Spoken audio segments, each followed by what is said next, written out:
नहमदुहु व नुसल्ली अला रसूलिहिल करीम। हज़रत थानवी रहमतुल्लाहि अलैहि किताब कमालात अशरफिया। जमइयत क़ल्ब के तहसील की फिक्र खुद मुनाफी जमइयत क़ल्ब है।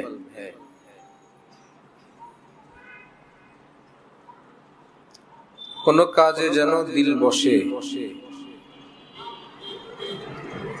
এটার জন্য যদি কেউ ফিকির করতে থাকে আমার দিলটা যেন এই কাজে বসে, আমার দিল যেন এই কাজে বসে, আমি যেন দিলটাকে এই কাজে বসাইতে পারি, এই ফিকিরটাই প্রতিবন্ধক, এটাই ক্ষতিকর দিল বসানোর জন্য।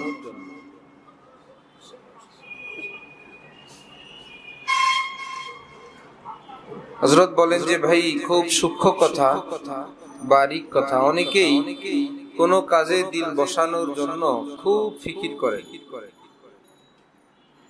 তো দিল ওই কাজে বসবে কখন? দিল তো ফিকির নিয়েই ব্যস্ত। দিল কোনো কাজে বসানোর জন্য সে করতেছি কি? বসায় না, ফিকির করে। ফিকির করতে থাকলো, দিল তো ফিকিরের মধ্যে মশগুল, দিল বসবে কখন? এই জন্য হালকা ধ্যান রাখা এবং যেই কাজে দিল বসাইতে চায় ওই কাজটা শুরু করা মনোযোগ সহকারে, ফিকির না করা। যেমন এক ব্যক্তির মাথায় চুল ছিল খুব সুন্দর, কিছুদিন পরে তার মাথায় একদম চুল পড়ে টাক হয়ে গেছে। কেউ জিজ্ঞাসা করছে যে আপনার টাক পড়লো কেন? বলল চিন্তায়। কিসের চিন্তা? টাক পড়ার চিন্তা। মাথায় চুল ছিল, সব সময় টেনশন করতে আল্লাহ টাক না পড়ে যায়, আবার কবে আবার চুল পড়ে যদি আমার মাথাটা খালি হয়ে গেল, যদি মাথায় টাক পড়ে গেল, এইরকম চিন্তা করছে। ওই চিন্তার চোটে কি হয়ে গেছে? কি হলো? চিন্তাই তার জন্য কি হয়ে গেছে? টাক পড়ার কারণ হয়েছে। এত টেনশন না করে যদি স্বাভাবিক থাকতো, মাথায় তেল তুলে দিত, তাহলে মাথায় কি থাকতো? চুল।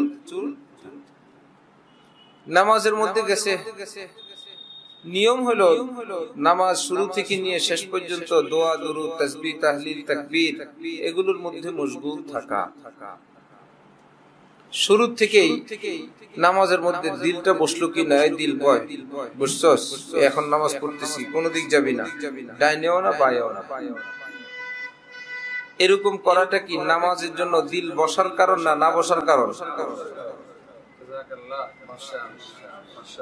বুয়া ডাক্তার ওষুধ দিছে রোগীকে, সে জানে তার ওষুধে কোনো কাজ হবে না, নিজেকে বাঁচানোর জন্য বলল ওষুধ খাবেন, শর্ত আছে, ওষুধ খাওয়ার সময় বানরের কথা মনে করবেন না। এখন এই কথা বলার কারণে বেচারা ওষুধ খাইতে গেলেই কিসের কথা মনে হয়? যে ডাক্তার সাহেব বানরের কথা মনে করতে নিষেধ করছেন। এক সপ্তাহ পর গেছে, ফায়দা তো হয় নাই, আগেও জানে হবে না। কি ব্যাপার? না স্যার, কোনো মানে এত হাইফাই দামি ওষুধ দিলাম, সত্যি কথা বলেন, আপনি বানরের কথা মনে করছিলেন? স্যার হয়ে গেছে, তাহলে আর আমার এখানে আপনার চিকিৎসা নাই, আপনি অন্য কোথাও যান। না স্যার, আরেকবার দেন, আরেকটু ওষুধ দেন স্যার। শর্ত হইলো বানরের কথা ভাবতে পারবেন না, ওষুধ খাবেন কিন্তু ওষুধ খাওয়ার সময় বানরের কথা ভাববেন না। ঠিক আছে, দেন স্যার, আল্লাহ ভরসা। আগে তো ওষুধ খেতে গেলে বসলে বানরের কথা মনে হইতো, যে বানরের কথা, এখন এর আগেই মনে হয়। ওষুধ খাওয়ার টাইম ঘনাগন, যে সামনে কি করা যাবে না, বানরের কথা মনে করা। বাহ্যিক ভাবে দেখা যায় এই কথাগুলো বানরের কথা মনে না করার জন্য চেষ্টা করতেছে, এটাই মনে করার কি হয়ে গেছে কারণ। বাহ্যিক ভাবে মনে হয় আমি নামাজের মধ্যে দিল বসাইতেছি, আসলে এই ভাবনাটাই না বসানোর দলিল। কি করব তাহলে? কাজ করব, মন নিয়ে, দিল নিয়ে কোনো টেনশন নেই। অনেক কাজে মন বসে না, না বসলে কি হয়? কারো বাপ তাকে হুকুম করছে যে ভাই যাও ক্ষেতের মধ্যে গিয়া এই ধান ছিটাও, ধানের বীজ লাগাও। সকালবেলা ছেলের মাথায় ঘুম, প্রচন্ড চাপ, বাবার পিটার ভয়ে একদম মন নাই, মন তো ঘুমের মধ্যে, বিলকুল মনোযোগ বিহীন ক্ষেতের মধ্যে গিয়ে ধান ছিটাই। এই ক্ষেতের মধ্যে ধান গাছ উঠবে না গম গাছ? কি গাছ? মনোযোগ তো ছিল না, না থাক, কাজ তো হইছে। আরেকজনে খুব মনোযোগ সহকারে ভুলে ধানের বস্তা না নিয়ে গমের বস্তা গিয়ে ছিটে আসছে, অনেক খুশু খুশুর সঙ্গে, ইখলাসের সঙ্গে। ভুলে চোখ ঠিক মতো খোলে নাই তো, ঘুম না, ধানের বস্তার বদলা গমের বস্তা নিয়ে জমিনে ছিটে আসছে। ওই জমিনে কি গাছ উঠবে, ধান গাছ না গম গাছ? যেটা কাজ সেটা করা দরকার। হযরত ওয়ালা করাচি রহমাতুল্লাহি আলাইহির নিকট এক ব্যক্তি আসছেন, এসে বললেন, হযরত मैं इबादत तो करता हूं लेकिन इबादत में लुत्फ नहीं मिलता। ইবাদত তো করি কিন্তু ইবাদতে তেমন মজা পাই না।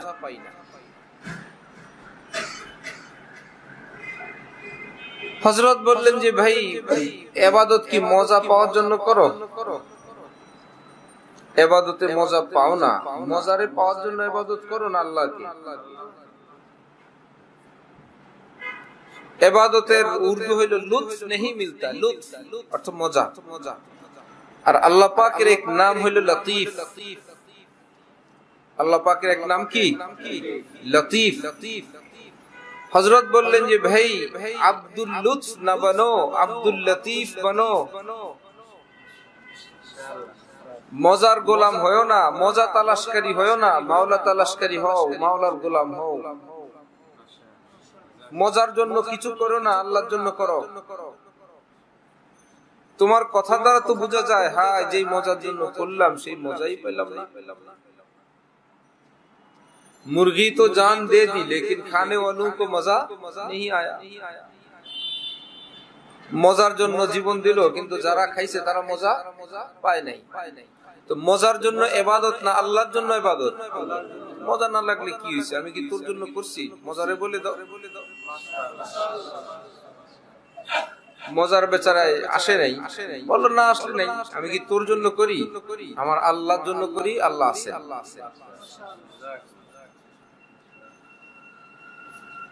আব্দুল লুৎফ না বনো, আব্দুল লতীফ বনো। মজার গোলাম হও না, আল্লাহর গোলাম হও। এবং মজাবিহীন যদি কেউ ইবাদত করে, এই ইবাদত তাকে জান্নাত পর্যন্ত পৌঁছাবে। মজা লাগে নাই, এই বিনা মজার ইবাদত তাকে কোথায় পৌঁছাবে? হযরত থানভী বলেন মজার কথা আরো আছে। কেউ যদি খুব মনোযোগ সহকারে, ভীষণ মজা সহকারে ইবাদত বন্দেগী করে, তাহলে নিশ্চয় তিনি ইবাদতের সওয়াব পাবেন। আরেক বেচারায় মজা লাগে না, তারপরেও ইবাদত করে। ভাই মজা না লাগুক, আমার তো ইবাদত করতে হবে, কষ্ট, মন চায় না, তারপরেও তিনি সেই ইবাদতটা করেন। হযরত থানভী বলেন ইবাদত করার জন্য যেই সওয়াব সেটা তো পাবেন, মজা যে লাগে নাই, কষ্ট করে করছেন, এর জন্য আল্লাহ পাক আলাদা তাকে নৈকট্য দান করবেন। তার মানে বেশি সওয়াব পাবে। কেন? জিতনি তুমহারি কুরবানি উতনি খুদা কি মেহেরবানি। যেমন কষ্ট তেমন পুরস্কার। যখন মজা লাগে তখন কষ্ট কম হয়, কম হয় না? আর যখন মজা লাগে না তখন কষ্ট বেশি হয়। এই জন্য কষ্ট বেশি, পুরস্কারও। অথচ মানুষ মনে করে না, মনোযোগ ছিল না, মজা পাই নাই, মনে হয় এই ইবাদতটা হয় নাই। অথচ এটার পুরস্কার বেশি। কেমনে করব? দিলকে বসানো দরকার নাই, শোয়ানো দরকার নাই, দিল দাঁড়ায় থাকুক, যা ইচ্ছা তাই থাকুক। এখন আমি নামাজ পড়বো, আল্লাহু আকবার, খুব সুন্দর করে সূরা ফাতিহা পড়বো, আমার আল্লাহ পাক শুনবেন। ফাতিহা কে শুনবেন? আল্লাহ। আল্লাহ কি শোনানোর জন্য, ওস্তাদ জি কি শোনানোর জন্য পড়ি, এখন আল্লাহ কি শোনানোর জন্য পড়তেছি, একদম যত্ন সহকারে। ওয়ালাদ-দাল্লিন আমিন, বড় যত্ন সহকারে। বিসমিল্লাহির রহমানির রহিম, ইযা জাআ নাসরুল্লাহি ওয়াল ফাতহ, একদম মস্ক যেন ওস্তাদ জি কি শোনায়। আর মনে মনে ভাবনা, আমি এখন রুকুতে যাব, রুকুতে গিয়ে আমি হাঁটুটাকে বলের মতো দুই হাত দ্বারা ধরবো, পিঠ, কোমর, মাথা, ঘাড় সবটা বরাবর রাখবো, নজরটা আমি দুই পায়ের মধ্যখানে রাখবো, 3 বার 5 বার 7 বার সুবহান রাব্বিয়াল আযীম পড়বো, খুব মজা করে সুবহান রাব্বিয়াল আযীম, এক মনে মনে, এক মুখে বলবো না, সুবহান রাব্বিয়াল আযীম, সুবহান রাব্বিয়াল আযীম, সুবহান রাব্বিয়াল আযীম। 3-5 হয়ে গেল, চলো সামি আল্লাহু লিমান হামিদা। সোজা হয়ে দাঁড়ানো ওয়াজিব, আমি সোজা হয়ে দাঁড়াইতে পারলাম কিনা, আমার দাঁড়ানোটা কমপক্ষে এক তাসবিহ পরিমাণ বিলম্ব হইল কিনা, আর রব্বানা লাকাল হামদ বললে তো হয়েই গেল। আল্লাহুম্মা রব্বানা লাকাল হামদ, আল্লাহুম্মা রব্বানা ওয়া লাকাল হামদ 4 ভাবে পড়া যায়। জি বললাম, মাশাআল্লাহ। এবার সুন্দরভাবে সিজদায় যাব, আগে হাঁটু রাখবো, তারপরে হাত রাখবো, তারপরে নাক রাখবো, তারপরে কপাল রাখবো, এখন সুবহান রাব্বিয়াল আলা। আমি এখন আল্লাহর একদম কাছে আছি, কাজের তো অভাব নেই। এখন সুবহান রাব্বিয়াল আলা 3 5 7 করে উঠবো, মধ্যখানে বসবো, কাজের অভাব নেই। যে জরুরি কাজ, এই কাজ করলেই তো অন্যদিক যাওয়ার টাইম নেই। নামাজে কাজ আছে আমাদের নাকি এক জায়গায় বসে থাকলে নামাজ হয়? এক জায়গায় বসে থাকার নাম নামাজ না? কাজ আছে, অনেক কিছু পড়তে হয়, অনেক কিছু করতে হয়। আমাদের জবানের কাজ আছে, দেহের কাজ আছে, মনের কাজ আছে। তো কোনটা অন্যদিক যাবে? অন্যদিক যাওয়ার তো কোনোটাই নেই। দেহ তো পুরা, প্রত্যেকটা অঙ্গ প্রত্যঙ্গ কোথায় কিভাবে থাকবে তার নিয়ম রক্ষা করতে করতেই তো গুছাইতে শেষ। সেজদার সময় তালুটা জমিনের সঙ্গে চাপায়া রাখবো, আঙ্গুলগুলো মিলায়া রাখবো, হাত না কনুই বাজু এগুলো জমিন থেকে, শরীর থেকে আলাদা রাখবো, ফাঁকা ফাঁকা করে রাখবো, পা একদম সোজা রাখবো, আঙ্গুলগুলো কেবলামুখী রাখবো। কত কাজ, সব দেহের কাজ শেষ। আবার সুবহান রাব্বিয়াল আলা কয়বার হইলো না হইলো, নাক ঠিক মতো লাগলো কিনা না, এবং রব্বুল আলামিন শুনতেছেন, দেখতেওছেন। আমার সামনে পিছনে আমার হাত পা সবগুলো কে দেখতেছেন? আল্লাহ দেখতেছেন। যে আল্লাহর সামনে আমি নামাজ পড়তেছি, একদম কতটা গুছানো গাছানো। এরপরে শেষ, এবার আত্তাহিয়াতু শুরু। আল্লাহ আত্তাহিয়াতু, এটা আল্লাহ এবং নবীর মেরাজের বাণী। উনি একে অপরের সঙ্গে সাক্ষাৎ হইলে নবীজি গিয়েই বলছিলেন আত্তাহিয়াতু লিল্লাহ ওয়াস সালাওয়াত ওয়াত তাইয়্যিবাত। আল্লাহ বলছেন আসসালামু আলাইকা আইয়ুহান নাবিয়্যু ওয়া রাহমাতুল্লাহি ওয়া বারাকাতুহু। সুবহানাল্লাহ, আমি সেইটা পড়তেছি, মেরাজের সেই স্মৃতি, মেরাজের সেই ইতিহাস আল্লাহ নামাজের মধ্যে আমাকে দিয়ে দিলেন। হাঁটু বরাবর আছে কিনা, হাঁটুর উপরে রাখা আছে কিনা, আবার ঝুলে তো যায় নাই। আবার আশহাদু আল্লা ইলাহা ইল্লাল্লাহ আসতেছে, লা ইলাহা বলার সময় শাহাদাত আঙ্গুল উপরে উঠানো, ইল্লাল্লাহ বলার সময় ঝুঁকানো। কেমন? এর দুই পাশে 2 আঙ্গুল, শাহাদাত আঙ্গুলের 2 পাশে 2 আঙ্গুল, বৃদ্ধাঙ্গুল আর মধ্যম আঙ্গুল, ওই দুইটার মাথা ধরে রাখা, একটা আরেকটার মাথার সঙ্গে, আর মধ্যখানে লা ইলাহা ইল্লাল্লাহ। এমনি ঝুঁকানো, একদম না লাগানো। মাসআলা হলো ঝুঁকায় ফেলা, একদম স্বাভাবিক করে না ফেলা। যাই হোক, সে লা ইলাহা ইল্লাল্লাহ যদি জায়গা মতন হইলো, এমন না আত্তাহিয়াতুর মধ্যে 100 আঙ্গুলটা উঠাই দিলে হয়। কি পুরো আত্তাহিয়াতুর মধ্যে একবার আঙ্গুলটা উঠাইতে হয় এরকম? ওই জায়গা বরাবর কেউ যদি পারে তুলবে, আগ পিছ হয়ে গেলে বাদ তোলা লাগবে না। না, পুরো আত্তাহিয়াতুর মধ্যেই একবার উঠানো ডিউটি, ওটা উঠানো হয় না, এটা উঠাই দিলাম এরকম।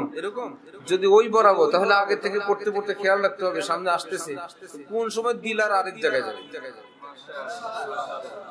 দিল তো এক জায়গায় আছে না, दिल उसको दिया, दिल हक ने दिया, दिल तुझको दिया हक ने तो हक उसका अदा कर, सब छोड़ ख्यालात तू बस याद खुदा कर। রব্বুল আলামিনের দেওয়া দিল তাকে দিছে। বড় আলেম ছিলেন হযরত ফজলুল হক আমিনী সাহেব রাহমাতুল্লাহি আলাইহি। বিবাড়িয়ার মানুষ, বিবাড়িয়া যাবেন, কমলাপুর স্টেশনে দাঁড়ায় আছেন, ট্রেন আসলে ট্রেনে উঠবেন, রাত 10টা 11টার ট্রেন। ট্রেন আসে না, কিতাব খুলে একটু দাঁড়াইছেন, আসলে তো উঠবেন। হঠাৎ আজানের আওয়াজ। কিসের আজান? ফজরের আজান। বিবাড়িয়া ট্রেন না আসার কথা, কয়টা বাজে? 10টা 11টা 12টায়।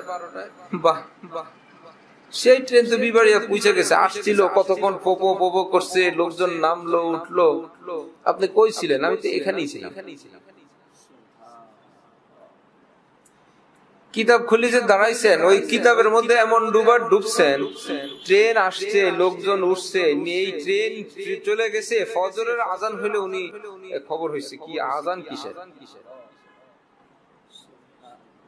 কারণ দিল তো কিতাব কি দিয়ে দিছেন, ওই বেচারা ট্রেনের খবর নিতে আর পারেনি। বুঝেন?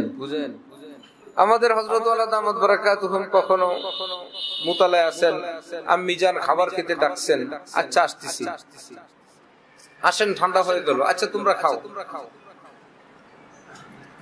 আমরা শুয়ে গেলাম, আপনি খায়েন, আচ্ছা ঠিক আছে। সময়টা কি অল্প? খাওয়ার আগে ডাকছেন, খাওয়া ঠান্ডা হয়ে যেতেছে, খাওয়া রেডি আছে, আচ্ছা তোমরা দাঁড়াইছেন, যে খাবার রেডি করতে করতে একটা কিতাব আলমারি থেকে খুলে দাঁড়াইছেন, এক দাঁড়ানোতে ফজরের আজান। সন্ধ্যারাতে খাবারের জন্য ডাকছিলেন, একদিন 2 দিন না, বহুদিন।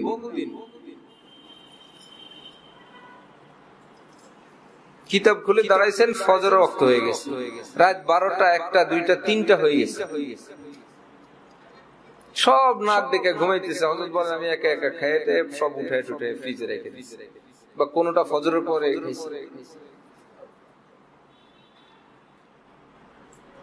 আর যদি বলে যে আমার দিলটাকে আমি কিতাবের ভিতর রাখা দরকার, কিতাবের ভিতর, খানার দিকে যাবি না, দিল খানার দিকে যাবি না, দিল কিতাবের দিকে থাক, খাবার আছে না, খাবার। 3 লোকের নামাজের ঘটনা আছে না? নামাজে দাঁড়াইছে, একজনের ফোন আসছে, সে বলল আমি নামাজে আছি, মোবাইল রেখে দিয়েছে। পাশের জন বলল নামাজে কথা বলা নিষেধ। তৃতীয় জন বলল আলহামদুলিল্লাহ আমি কথা বলি নাই। নামাজ আছে না, 3 জনেরটা শেষ। কিছু কাজ আছে শুনতে শোনা যায়, এটা করে না, আসলে ওইটাই সে ওটার মধ্যে মশগুল। আমি নামাজে আছি, কথা বলা যাবে না, এটাই তো কথা। আরেকজন বলল নামাজে কথা বলা নিষেধ, এটাও তো কথা। বললো আলহামদুলিল্লাহ আমি বলি নাই, সেটাই কি? তো কি হলো? অথচ এগুলো কি কথা বলার জন্য না না বলার জন্য? বাহ্যিক ভাবে সবটা কথা হইলো, কথা বলা যাবে না নামাজের মধ্যে, এই সবগুলোই কথা। এই জন্য দিল বসানো দরকার, বসানো, দিল যাতে ডানে বয়ে না যায়। হে দিল বয় বয়, এখনো দাঁড়ায় আসছো, বিষয়টা এই ধান্দাই না করে। কে কার অধীন? আমি দিলের না দিলটা আমার? মন আমার না আমি মনের? তোমাদের এলাকায় কি আমার মন? এটা বলো তোমরা, আমার মন ভাল লাগে, আমার মন ভাল লাগে না, আমার মনে এটা সাগে ইত্যাদি ইত্যাদি, এটা বলে না মনের আমি? মনের আমি নাকি আমার মন? আমার মন, এটা আমার, আমি তার না, ঠিক না? মনটা কার? আমি কি আমি মনের না? তো আমার মন। আরে বলবো তুই আমার সঙ্গে থাক, আমি এখন এক জায়গায় যাচ্ছি, থাকবি না? তুই যা, গেলাম, দেখি কই যেতে পারো, যাবি কই? যেখানে যাবা পিছি পিছি গেউ গেউ গেউ গেউ করবে, না আমি আসি আসি, না তুই যা, আমি নামাজে আসি। মন বলবো না নামাজ যাওয়ার দরকার নাই, আচ্ছা ঠিক আছে তুই ঘরে থাক, আমি নামাজে যাই। আমি জিকির করব, মন মন চায় না, তোরে জিজ্ঞেস করে আমি জিকির করব?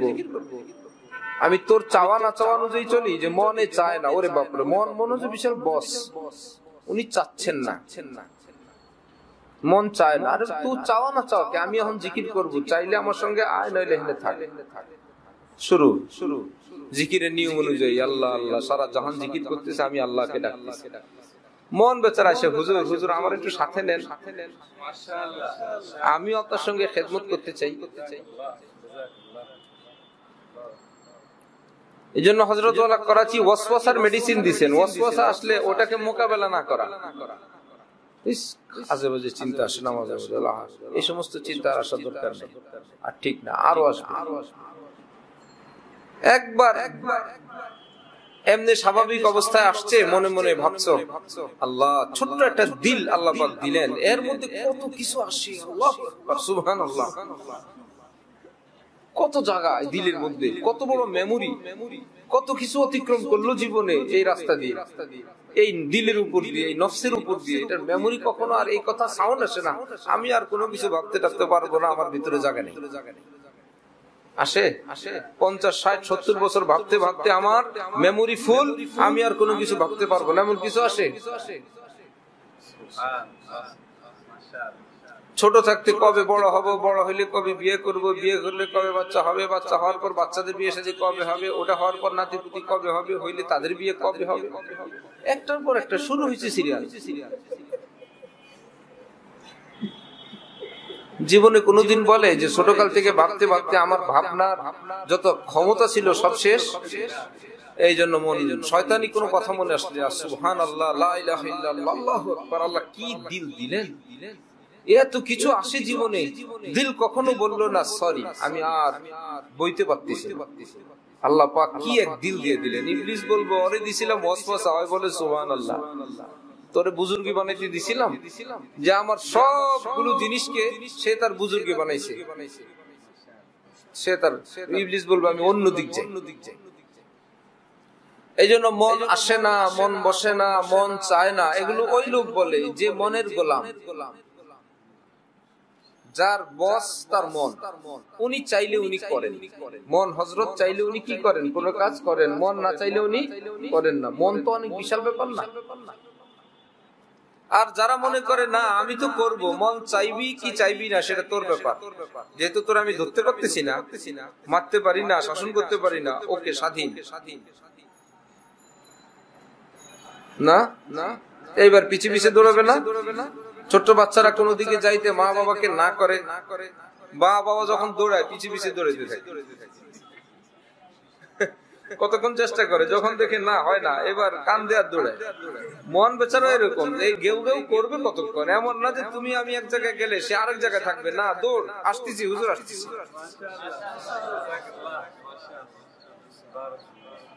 এই জন্য কোরআন শরীফে আল্লাহ পাক নফসের নাম রাখছেন নফসে লাওয়ামা, নফসে আম্মারা, লাওয়ামা, তারপরে মুতমাইন্না। আর আছে না কিছু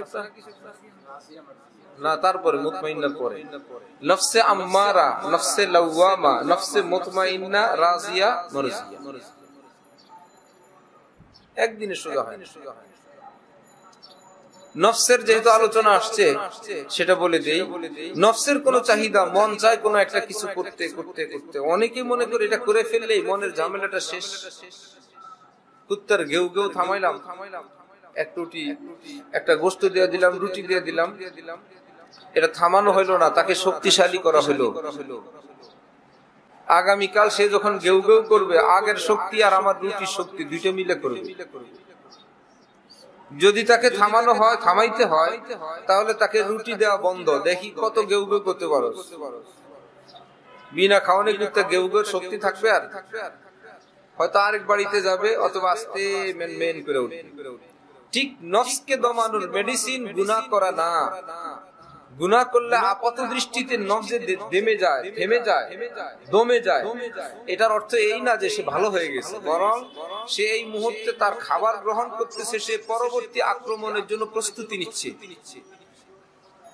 তাকে ধরাশায়ী করার মেডিসিন হইলো একদম খাবার না দেওয়া, ওই গুনাহ না করা। একদিন, 2 দিন, 3 দিন পরে আম্মারা কি হয়ে যাবে? লাওয়ামা। তারপর হয়ে যাবে কি? মুতমাইন্না, ওই নফসি। তারপরে হয়ে যাবে কি? রাজিয়ামা। হুজুর আকে বিসমিল্লাহ, আমি আসি আপনার সাথে। আল্লাহ আমাদেরকে ওয়াসাবিস থেকে এবং আল্লাহ পাকের অপছন্দের কাজ থেকে দূরে থাকার খুশিওয়ালা জিন্দেগি হাসিল করার তৌফিক দান করেন। ওয়া আখিরু দাওয়ানা আলহামদুলিল্লাহি রাব্বিল আলামিন।